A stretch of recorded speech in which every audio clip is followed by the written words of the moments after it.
로마서 7장. 혼인관계로 비유한 율법과 죄. 형제들아, 내가 법 아는 자들에게 말하노니 너희는 그 법이 사람이 살 동안만 그를 주관하는 줄 알지 못하느냐. 남편 있는 여인이 그 남편 생전에는 법으로 그에게 매인 바 되나. 만일 그 남편이 죽으면 남편의 법에서 벗어나느니라. 그러므로 만일 그 남편 생전에 다른 남자에게 가면 음녀라. 그러나 만일 남편이 죽으면 그 법에서 자유롭게 되나니 다른 남자에게 갈지라도 음녀가 되지 아니하느니라. 그러므로 내 형제들아, 너희도 그리스도의 몸으로 말미암아 율법에 대하여 죽임을 당하였으니 이는 다른 이 곧 죽은 자 가운데서 살아나신 이에게 가서 우리가 하나님을 위하여 열매를 맺게 하려 함이라. 우리가 육신에 있을 때에는 율법으로 말미암는 죄의 정욕이 우리 지체 중에 역사하여 우리로 사망을 위하여 열매를 맺게 하였더니 이제는 우리가 얽매였던 것에 대하여 죽었으므로 율법에서 벗어났으니 이러므로 우리가 영의 새로운 것으로 섬길 것이요 율법 조문에 묵은 것으로 아니할지니라. 그런즉 우리가 무슨 말을 하리요? 율법이 죄냐? 그럴 수 없느니라. 율법으로 말미암지 않고는 내가 죄를 알지 못하였으니 곧 율법이 탐내지 말라 하지 아니하였더라면 내가 탐심을 알지 못하였으리라.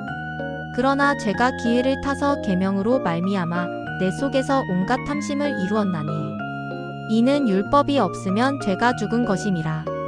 전에 율법을 깨닫지 못했을 때에는 내가 살았더니 계명이 이름의 죄는 살아나고 나는 죽었도다. 생명에 이르게 할 그 계명이 내게 대하여 도리어 사망에 이르게 하는 것이 되었도다.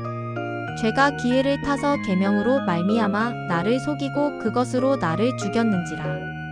이로 보건대 율법은 거룩하고 계명도 거룩하고 의로우며 선하도다. 그런즉 선한 것이 내게 사망이 되었느냐? 그럴 수 없느니라. 오직 죄가 죄로 드러나기 위하여 선한 그것으로 말미암아 나를 죽게 만들었으니 이는 계명으로 말미암아 죄로 심히 죄되게 하려 함이라. 우리가 율법은 신령한 줄 알거니와 나는 육신에 속하여 죄 아래에 팔렸도다. 내가 행하는 것을 내가 알지 못하노니 곧 내가 원하는 것은 행하지 아니하고 도리어 미워하는 것을 행함이라. 만일 내가 원하지 아니하는 그것을 행하면 내가 이로써 율법이 선한 것을 시인하노니 이제는 그것을 행하는 자가 내가 아니요 내 속에 거하는 죄니라. 내 속 곧 내 육신에 선한 것이 거하지 아니하는 줄을 아노니 원함은 내게 있으나 선을 행하는 것은 없노라. 내가 원하는 바 선은 행하지 아니하고 도리어 원하지 아니하는 바 악을 행하는도다. 만일 내가 원하지 아니하는 그것을 하면 이를 행하는 자는 내가 아니요 내 속에 거하는 죄니라. 그러므로 내가 한 법을 깨달았노니 곧 선을 행하기 원하는 나에게 악이 함께 있는 것이로다. 내 속사람으로는 하나님의 법을 즐거워하되 내 지체 속에서 한 다른 법이 내 마음의 법과 싸워 내 지체 속에 있는 죄의 법으로 나를 사로잡는 것을 보는도다. 오호라, 나는 공고한 사람이로다. 이 사망의 몸에서 누가 나를 건져내랴. 우리 주 예수 그리스도로 말미암아 하나님께 감사하리로다. 그런즉 내 자신이 마음으로는 하나님의 법을 육신으로는 죄의 법을 섬기노라. 로마서 7장. 율법과 나 그리고 은혜의 노래. 율법은 거울 같아 내 속을 비추어 숨겨둔 그림자까지 드러내고 나는 그 앞에서 아무 말도 할 수 없네. 옛사랑처럼 율법은 나를 붙들고 있었지만 죽음 앞에서야 그 끈도 풀려버렸네.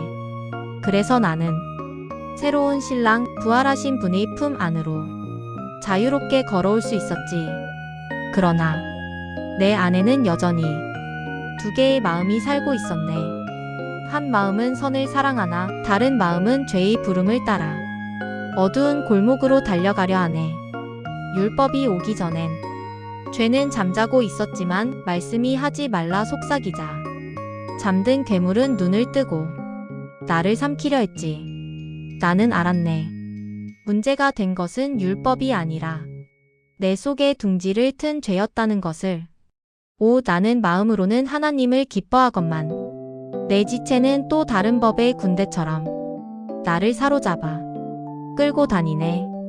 빛을 향해 뛰어가면 어둠도 함께 늘어지며 따라오고 선을 행하려 뜻하자 악이 내 곁에 앉아 웃는다. 너는 나를 벗어날 수 없다. 죄가 속삭이면 나는 금세 무릎을 꿇고 수치의 옷을 입는다. 아, 나는 찢겨진 영혼, 전쟁터 한가운데 선 병살 안에 선을 원하되 행할 능력을 잃어버린다. 부서진 갈대처럼 흔들리는 나. 그래서 절규하네. 오호라, 나는 공고한 사람이로다. 이 사망의 몸에서 누가 나를 건져내랴. 그러나 절망의 끝에서 한 줄기 아침이 밀려오듯 그분의 이름이 들리네. 예수 그리스도 우리 주. 그 이름이 내 어둠을 찢고 죄의 사슬을 녹이고 율법의 정죄 위에 은혜의 꽃을 피우네.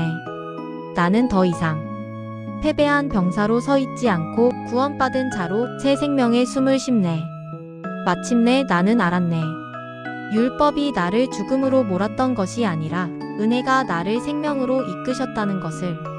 죄가 왕 노릇하던 내 안에 성령의 불이 피어올라 새 사람의 길을 여셨다는 것을.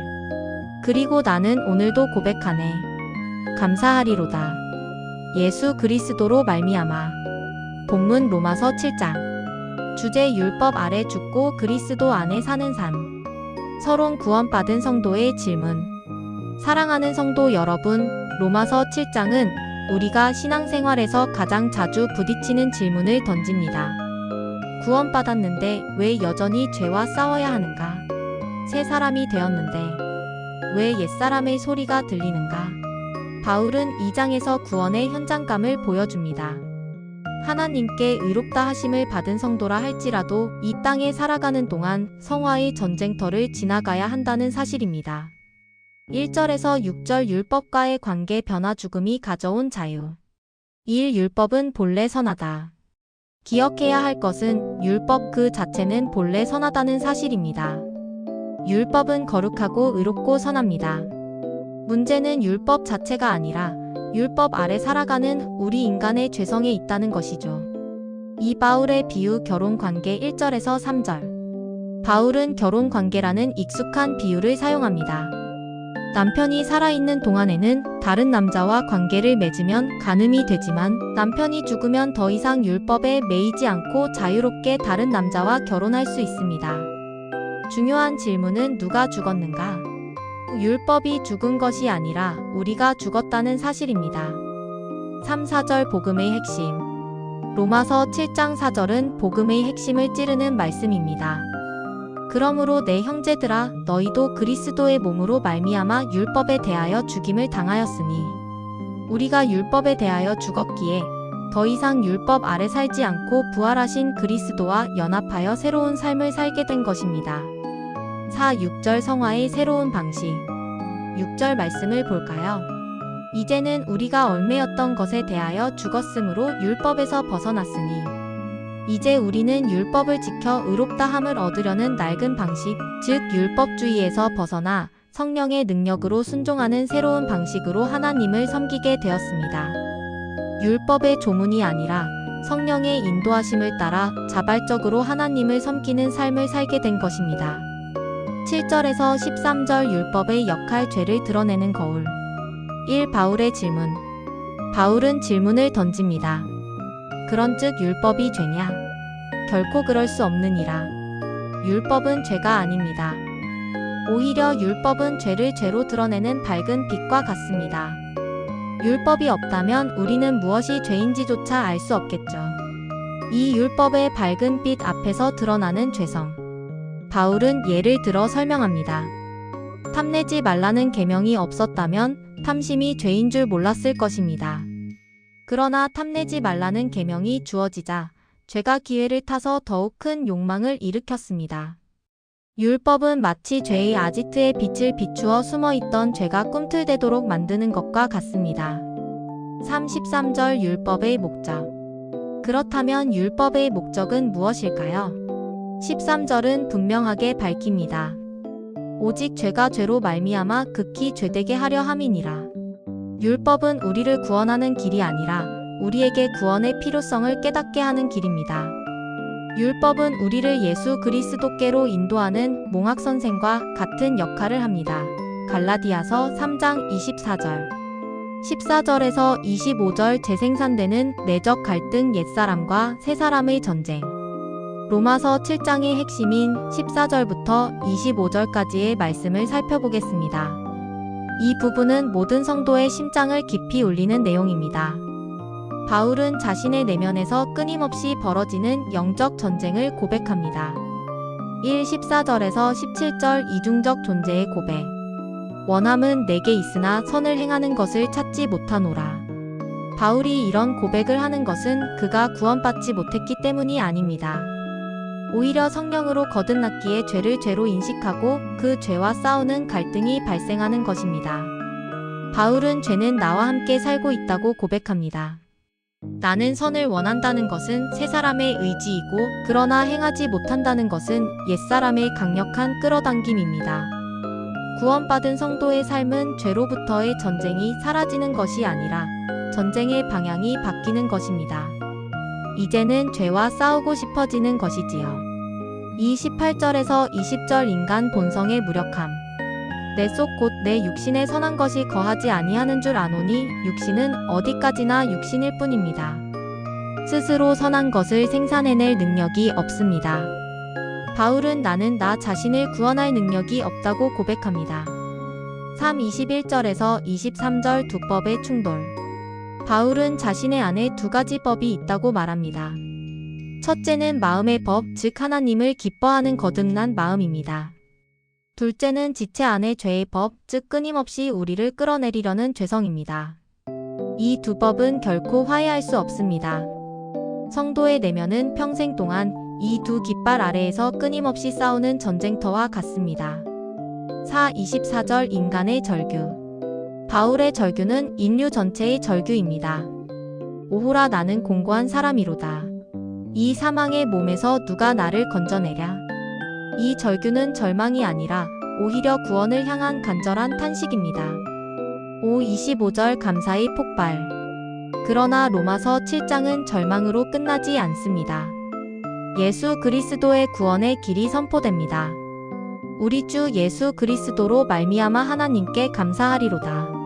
로마서 7장 마지막 구절은 로마서 8장 1절 그러므로 이제 그리스도 예수 안에 있는 자에게는 결코 정죄함이 없나니라는 선언으로 폭발합니다. 결론 율법에는 죽고 그러나 싸워야 하고 결국 승리는 그리스도에게 있다. 사랑하는 성도 여러분, 로마서 7장이 우리에게 주는 메시지는 세 가지입니다. 1. 우리는 율법 아래 죽었다. 더 이상 율법을 지켜 의롭게 될 수 없고 그럴 필요도 없습니다. 우리는 이미 예수 그리스도를 통해 율법에 대하여 죽었고 새로운 생명을 얻었습니다. 2. 우리는 여전히 죄와 싸움 속에 있다. 거듭난 사람도 죄의 유혹을 받습니다. 그러나 그 내적 갈등은 우리가 새 사람으로 살아있다는 증거입니다. 죄와 싸우는 바로 그 사람이 옳은 길을 가고 있는 사람입니다. 3. 결국 승리는 우리 안에 있는 것이 아니라 오직 그리스도 안에 있다. 우리가 죄를 이기는 것이 아닙니다. 성령께서 우리 안에서 죄를 이기시는 것입니다. 우리는 그저 성령의 인도하심을 따라 믿음으로 순종할 뿐입니다. 마무리 적용. 자기의에 기대지 마십시오. 매일 주님 앞에 무릎 꿇어 긍휼과 은혜를 구하십시오. 내적 갈등은 실패의 신호가 아니라 성화의 신호입니다. 죄와 싸우는 바로 그 사람이 지금 옳은 길을 가고 있는 것입니다. 그리스도 안에서만 참된 자유가 시작됩니다. 이제 로마서 8장으로 나아가십시오. 새 찬송가 1. 새 찬송가 360장 행군 나팔소리에 2. 새 찬송가 348장 마귀들과 싸울지라 3. 새 찬송가 353장 십자가 군병되어서 4. 새 찬송가 346장 주 예수 우리 구하려 기도. 주님 아버지 하나님, 저는 오늘도 제 안에 있는 두 마음을 봅니다. 선을 원하지만 죄가 저를 따라오고 주님의 뜻을 행하고자 하나 제 연약함과 육신의 힘 때문에 넘어지곤 합니다. 주님, 제가 죄와 싸우며 절망할 때 바울처럼 고백하게 하소서. 오호라 나는 공고한 사람이로다. 하지만 절망 속에서도 주님의 은혜를 바라보게 하소서. 하나님, 율법이 저에게 무엇을 요구하는지 알고 그 요구 앞에서 제 한계를 깨닫게 하셨음을 감사드립니다. 저를 정죄하지 않으시고 예수 그리스도의 몸으로 새로운 삶을 살게 하심에 감사드립니다.